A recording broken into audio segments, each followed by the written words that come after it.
Hello दोस्तों, Infosys buyback latest details बाहर हो चुकी है, उसके बारे में बात करेंगे और बाईबैक के जो कॉन्सेप्ट है उसको और डिटेल में हम वीडियो में समझेंगे। सबसे पहले इन्फोसिस बाईबैक जो टोटल साइज है 18,000 करोड़ का बाईबैक का साइज है और टोटल 10 करोड़ शेयर्स का ये बाईबैक होने वाला है। मतलब अराउंड 2.41% जो शेयर्स हैं उनको कंपनी बाईबैक करने जा रही है।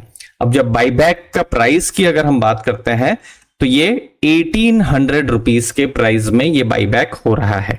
अब बाईबैक का क्या मोड रहने वाला है तो वो है टेंडर इशू। तो इसको भी हम लोग को थोड़ा समझना है, तो सब कुछ हम लोग डिस्कस करेंगे।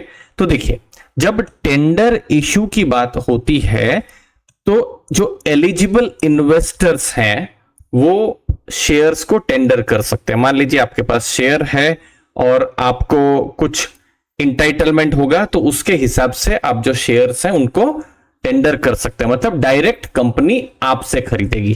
पहले टेंडर के साथ साथ में ओपन मार्केट भी होता था। तो पिछला जो बाईबैक आया था वो ओपन मार्केट था, तो उसमें इन्वेस्टर की डायरेक्ट भूमिका नहीं होती थी। बट टेंडर इशू में इन्वेस्टर का यहां पर डायरेक्ट रोल होने वाला है कि वो अगर चाहे तो 1800 रुपीस में शेयर को टेंडर कर सकते हैं और अगर चाहे तो नहीं भी कर सकते हैं, क्योंकि ये ऑप्शनल रहता है।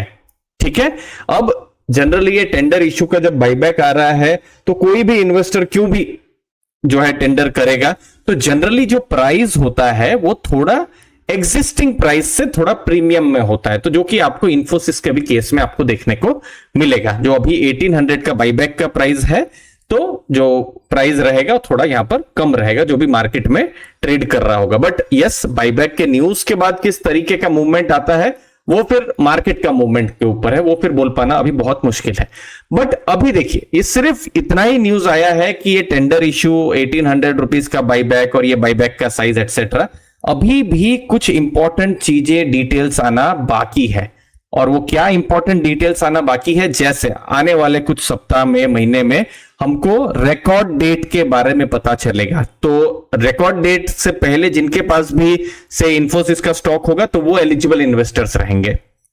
बाईबैक का क्या ओपनिंग डेट है, क्लोजिंग डेट है, इंटाइटलमेंट रेशियो क्या है, फिर बिल्कुल लास्ट में एक्सेप्टेंस रेशियो एटसेट्रा। तो बहुत सारी चीजें आएंगी, एक लेटर ऑफ ऑफर भी आएगा। तो ये सब चीजें अभी हमको थोड़ा वेट करना होगा। तो आप सब्सक्राइब करके रखिए अर्ली फाइनेंशियल आजादी, ताकि जैसे जैसे डिटेल्स आती रहे हम आपके साथ रेगुलरली शेयर करते रहेंगे। अब इस बार का जो बाईबैक का साइज है वो भी बड़ा है, क्योंकि इससे पहले 2022 का जो बाईबैक था 9300 करोड़ का था और 1850 का जो था प्राइस को एक्सीड नहीं कर सकता था, लेकिन वो ओपन मार्केट का था। तो वहां अगेन शेयर होल्डर की डायरेक्ट जो थी भूमिका यहां पर नहीं थी। तो इस बार साइज यहां पर हमको बड़ा देखने को मिल रहा है। अब कॉन्सेप्ट पर आते हैं कि बाईबैक क्या होता है। तो देखिए, सिंपल अगर हम समझना है तो बाईबैक में कंपनी अपने शेयर्स को रीपरचेज कर लेती है और उससे क्या होगा, जो नंबर ऑफ शेयर्स जो है कंपनी के, मान लीजिए कंपनी के थ्योरी में, मान लीजिए कंपनी के मार्केट में 1000 शेयर है, बिल्कुल थ्योरी में समझते हैं 1000 शेयर है किसी भी कंपनी के।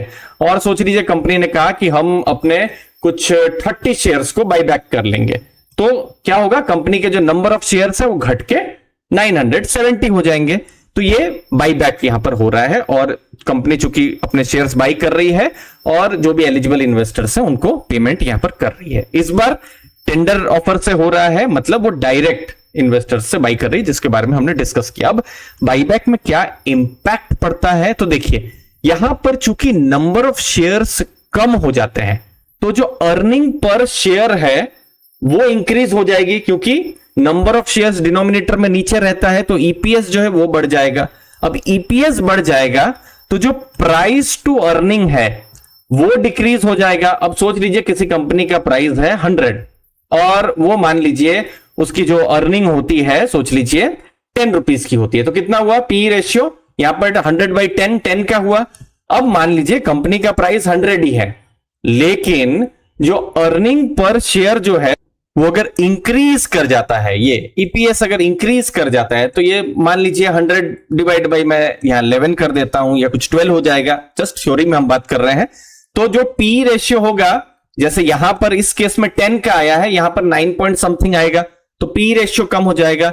दूसरी चीज क्या होती है कि ये एक सिग्नल भी जरूर देता है कि मैनेजमेंट को लगता है कि जो भी शेयर प्राइस है वो अंडर वैल्यूड है। बट अगेन ये मैनेजमेंट को लगता है, मार्केट को ऐसा लगे नहीं लगे ऐसा कुछ जरूरी यहां पर नहीं है। ठीक है, तो ये सब कुछ चीजें होती है जो हमको बाईबैक से जुड़ा जो चीजें हैं हमको जाननी चाहिए। ये टेंडर ऑफर है तो ये टोटल ऑप्शनल यहां पर होने वाला है, आने वाले दिनों में और ज्यादा